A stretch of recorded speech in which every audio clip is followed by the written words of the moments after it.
you got to dress up and wear a suit and shave and cut your hair, and this is exactly who I was. This is me as I'm becoming a communist. I just wanted to share that because this is part of my transformation, right? This is part of what a lot of us go through in decolonizing ourselves, decolonizing our mind. Mira que ya viene la revolución, para que se asustan será pa' mejor. Es el pueblo entero el que ya está gritando, viva la revolución. Iranian nuclear weapons development. They have turned the island into a communist hellhole. The experiment in Venezuela has failed completely.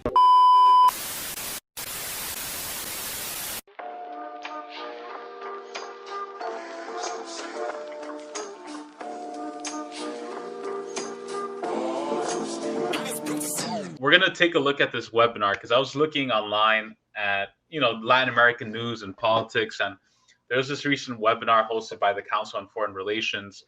And what I want to do is kind of, before getting into this webinar, I want to walk you through my experience, because just for clarity and transparency, I actually used to intern at the Council on Foreign Relations many years ago. I was living in New York. I went to NYU as a grad student there. And just to illustrate more or less how I was, and this is part of my political transformation as well. This is an old picture of me. This is me wearing, you can't even recognize me. This is me in my, we got to polish up and get a seat at the table days and dress well for the imperialists and get accepted. I grew up in New York. I grew up in very working class hood areas in New York. So for me and a lot of the people around me, advancement and advancing in your career, which my career, which what I was studying at the time was politics, and I was really interested in the topic of human rights and everything.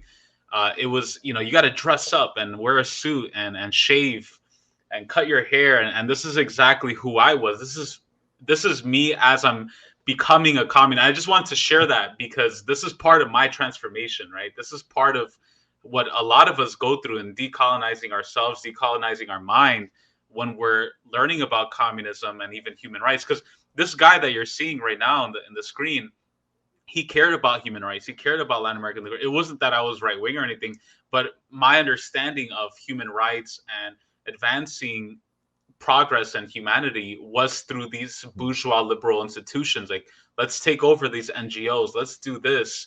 Let's adjust, work within the system and empire to fix it from within. And so at this time period, actually around the time I took this picture, I was interning at the Council on Foreign Relations. I was, to be 100% honest with y'all, I was probably just a diversity hire. They were probably just like, all right, we need like check off the box. They're like, all right, we need one of them. We need one Latino, because literally it was like intern class of like 30 people. And it was like 28 mainly white dudes. And then it was like me and this other black woman who was there. So we're like, all right, they got their Latino check and they got their, their black diversity hire and Latino diversity hire. So, and Chairman Ramos and Dan Ramiro looking like he's about to manufacture consent. Yeah, exactly. Yeah. And actually, again, right, for full transparency, part of my role as an intern there was helping with like designing, and it wasn't necessarily ideological or anything like that. It was kind of like laying out, because I had a lot of experience with newspaper work and journalism and stuff like that.